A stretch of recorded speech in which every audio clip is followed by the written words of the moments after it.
Hey, it's Angie. I'm back, and I want to tell you about some of the things that I discovered since my last Kindle related video.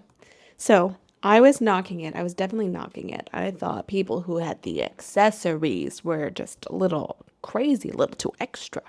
And you guys, you're saying you gotta try it, you like it, and I did. Wow. Do you feel comfortable? Yes. That's a great purchase, buddy. I'm a convert. I'm a liar. I'm a hypocrite.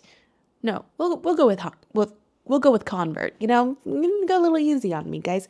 I had no idea. I had no idea that if you had accessories, the stand, the clickers, I didn't know about this life. I was, on the cusp, on the edge of enjoying all of this. And after my last Kindle related video, you guys said it was a game changer, and I'm there. I'm with you. I am now one of those crazy Kindle ladies. I love it. And I'm totally bought in. So, if you don't know what I'm talking about, I posted a video a few weeks back called How to Enter Your Kindle Girl Era. I talked about some of the ways that I overcame some hesitations and the drawbacks that, might turn you away from using a Kindle. And I talked about the pros and cons and if you wanted to get started. But what I did, I stopped at the point of like, there are accessories, there are stands, there's a whole system. And I was sharing that I drew the line at that. I thought it's too much, but you guys convinced me. And now I'm one of you. One of us, one of us, one of us. Before diving into any of the specifics of my thought process for choosing my own, I felt like I would just do some quick hot takes of why I've enjoyed it and why I'm even here reporting back to you about the things that I liked. So the biggest one is definitely the comfort. I find that I am a side sleeper. You know, that's just how it is. And side sleepers suffer from, you get a bunch of tension from where your head is turned and it meets your shoulder. So right there, it's a little crick. So that has helped me rest and relax in a more comfortable position. And I think that's been helping a ton with managing some of that shoulder tension and that pain. So I think it does really help for a more comfortable experience. I really like the clicker combo with it, so I don't have to keep reaching and reaching and reaching. Your girl's a decently fast reader, so I don't want to have to keep doing that several times an hour. So it's way more comfortable with a clicker. I think it has increased my reading and it definitely has increased my comfort. So those are the top two takeaways. If you're interested, I'd say give it a try. I was a naysayer, I was anti-accessory, and I have turned a new leaf. So let's go ahead and break down the different types of stands. The first one is the gooseneck clamp. So you have a gooseneck, and then it's just something that has a flexible neck, one arm, and you move it around and adjust it however you want, and it has a clamp. You can clamp it to a bedside table, you can clamp it to a kitchen table, you can clamp it to your headboard. These are all really good options. If you put it in the headboard, it kind of like can go over the pillow and then be more comfortable for a laying down experience. I personally find that seemed like an attractive choice. I just chose not to do it because of the way my setup is in the bedroom, where I do most of my reading is to wind down in the evenings right before bed. I have my bedside table, so there wasn't really a lip to attach to. My headboard is thicker. It's not wood. It's a kind of a leather thing. So it would have been too large to clamp onto. I've also heard some people not feel really satisfied with the gooseneck option. And so that deterred me and helped me make my choice. The next one is a bowl. You can put your snacks there. You can rest it on your belly. One of the pros that this has is that it is very flexible and versatile. So you can move it around completely. It's not attached to anything. You don't have to clamp and reclamp and adjust. You just pick it up and go. Just hold it on to the side. It's your little bowl. I think one of the cons is that it might get dirty. It's kind of just asking for it. It's a bowl for snacks and then there's fuzzies around. I'm a messy eater. I didn't know that I wanted something to rest on my lap and just always have to have something. Also, I'm a messy eater and I'm clumsy. So my fear is that if I made a sudden move or my daughter was nearby or my dog jumped up on me, that the food would just topple over. So the benefit of having a snack bowl with a Kindle holder all in one is really diminished when it's like prone to accidents. And now, as I'm saying this, my dog is just very food motivated. He's a beggar. He would be right up in there, was like thinking that that's his snack bowl. So it wouldn't have made for a very convenient experience where I have to make sure they're not too messy, make sure that my toddler isn't around, make sure the dog isn't around. So that there just wasn't the choice for me. I think it would be a nice add-on, but it wasn't going to be useful as a primary choice for my stand. So that lands us on a couple final ones. Okay, wait, actually, there's one more that I want to talk about before I get to the one that I ultimately chose. There's one that's been going around on Target, which is a little foam insert. So it's just, similar idea as the bowl, except that there isn't an extension where you can hold and hold the tablet. Instead, it's more of a rest, so you can set it in and put your Kindle right in.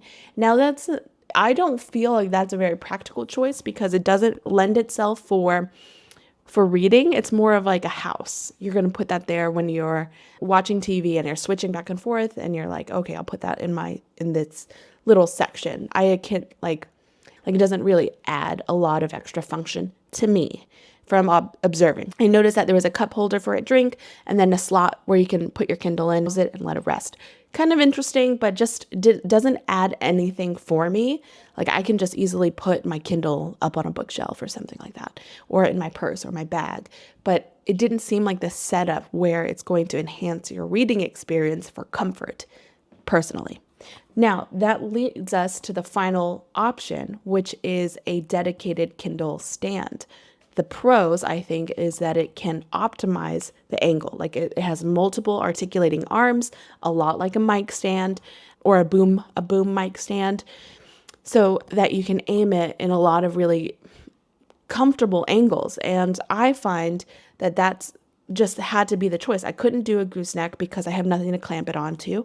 And then the bowl doesn't make sense for me. And then the foam insert doesn't even seem to add anything. So this is what I ended up choosing. I'm going to grab it. It's right next to me. I do have some footage of me setting it all up. This is what I ended up getting, which was that full tablet stand. I think you can also use it to like add a proper tablet or for movie watching or something like that, which is kind of cool. But for me, I'm mainly using it only for the Kindle. I love, like, it's very fluid. Look at that. I could tighten it so it's not as loosey-goosey, but I like that I can have it aiming down, and yeah, I'm in love. Now, the downside of this, the inconvenience, we do have a 2-floor condo, so I go up and down, or a 2-floor townhouse, and I'm not going to buy another one to have upstairs and one to have downstairs, but it has been kind of a silly experience to go from somebody who didn't see the value of this item or wasn't drinking the Kool-Aid yet. And now I'm bringing this thing up and downstairs. So that doesn't always happen. You're really supposed to hold it from the base, and then you can tighten it so it won't slip out. I've been pretty happy with this choice. A few of the stands that I saw when I was searching for Prime Day on Amazon, they didn't have any deals. So I pretty much paid full price for this and for the clicker, but I feel that it's worth it. You can have it facing right over you, and that's pretty cool. Or you can have it right on the side and kind of like catty corner to you. And so, look, I'm already relaxed.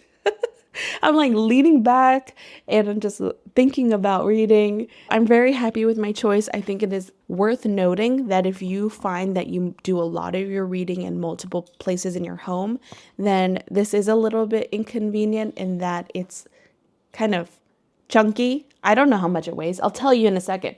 We'll look up how much it weighs. All right. So I bought this tablet floor stand for $34.19. It says that it's on a limited deal and that the list price is $50, but since I last purchased it, it was about the same price. So I'm going to say that you're likely to get it around that price range. It was easy to put together, very clear instructions, no issue there. Now let's figure you out. How much do you weigh? Oh, okay. Why did I feel like it was heavier? So it's 5 pounds, 5.75 pounds, so almost 6 pounds. Okay, let's compare that because I know this has got to be the heftiest of the other options. If I put Kindle pillow bowl with stand, Wow, this is expensive. I had no idea these are going to be pricier than the other ones. But this pillow stand is $49.99. There's a 10% off coupon, but I just quickly want to check out the weight just to give you some perspective. This is comparatively, the pillow stands, the pillow bowls for your Kindle are just 2 pounds. So 2 pounds, 2.08 pounds, and this was 5.75 pounds. Now, and that's of course without the tablet. So if you can imagine that you want to get your Kindle and the clicker and the whole setup, it is a little bit of an inconvenience to have to move it around. But once you get settled in, I think it's definitely worth it. So one of the nice things I also like is that it has such a heavy base. Like all of that 5 pounds is in the booty, it's in the base, all about that base.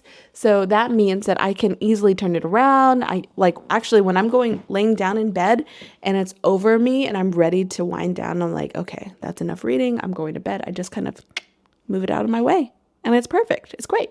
Now, we'll talk about some of the things with the clickers. I find that you have to put it in just the right perfect place. I had a gift that I bought for Horton a while back, scroller ring. He doesn't really use it, but it was kind of fun to give it to him. And I wanted to see if I could set that up to be a page turner before I invested in getting a clicker for the Kindle. It does not work. It doesn't work because the only Bluetooth compatible items for the Kindle, at least for the Paperwhite that I have, is looking for Bluetooth audio so that you can listen and play audiobooks, listen to a speaker, and it does not support Bluetooth for clickers or any other type of Bluetooth input. So what you need was called an RF compatible clicker. What I believe is happening with the RF technology is that it's not really connected to the Kindle and you don't have anything to set up. You just click it on, attach it to the Kindle, and then you make sure that it's talking to the remote. So there's two pieces, the thing that's receiving it, and you put it on the Kindle, and then the button that you hold in your hand with the wrist strap. And there's also ring versions for that too. So the way that I'm observing that the technology works is it's not actually connecting to the Kindle. Instead, whenever you hit the button, it is mirroring a tap. Here's an overview of how to set this up. It's pretty straightforward. Like I said, these two are not connected to the Kindle itself. They're only connected to each other. So there's nothing to do in the settings, but the placement is pretty important. It is mirroring that tap. So when you tap, it will advance, and you tap on the left side, it goes backwards.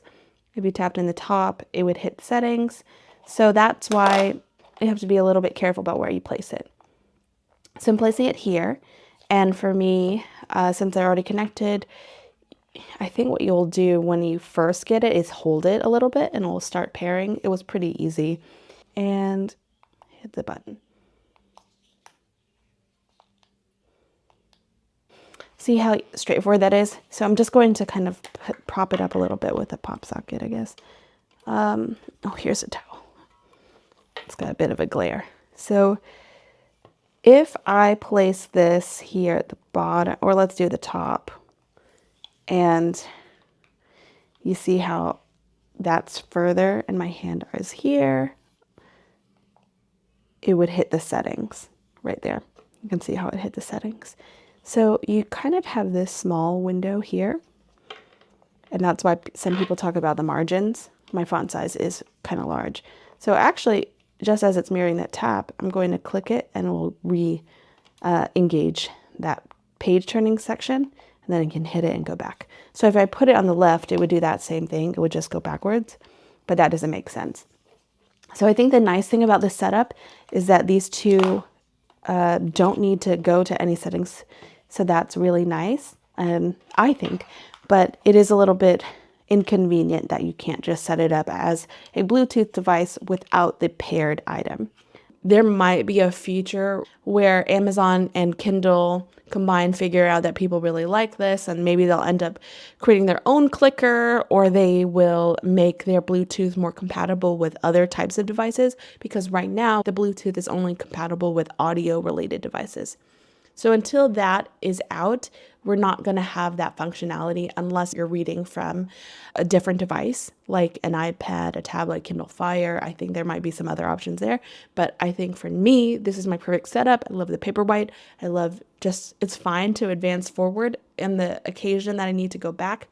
It's a little swipe. It's not that hard. I'm already lounging. I can do it, but it does make me a little bit thoughtful of making sure that I am not passively reading and like having a good engaged reading experience so that I don't need to keep going back. I didn't do anything special to get that all set up. It just took me a bit of a learning curve to realize that it needed to be right on the right side, and I didn't want it to open up anything else. But it was pretty easy to set up, and I'm very happy with my choice. I nearly forgot to tell you about these glasses that I got. The Kindle girlies in the group, on the Facebook group, they talk about these motion sickness glasses. So if you're on a long road trip that you can enjoy reading. And I happened to see some in the Walgreens clearance. They're ridiculous, but they're great. Well, I don't know yet. I just got them. I hear great things. I nearly bought a pair from Amazon for like $20.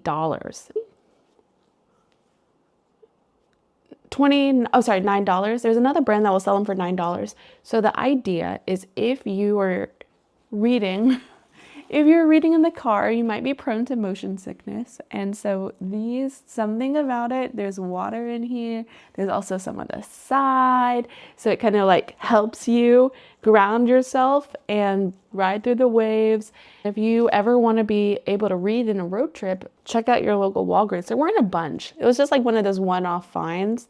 It was less than $5. I'm going to have to report back to you to see if these work. But other than that, it's kind of cool. Like, this is a fun look, or is it just crazy? It's just crazy. So a big overview of the things that I got. I got the stand. I'm really happy with the stand. I have my reasons for not going with the bowl. The foam insert things just seems like supplementary, not something that is going to help you with the ergonomics of having a comfortable reading experience. My main takeaway is like trying not to knock things before I try it. I had a lot of a fun experience doing this with you and learning, and thank you guys for your feedback and your comments on that last video. So I appreciate you, and I will see you in the next one. All right, bye. Oh my God. I thought it would come off of the headboard. Wow. And then I have a button. This is a whole setup. Wow. Do you feel comfortable? Yes. That's a great purchase, buddy.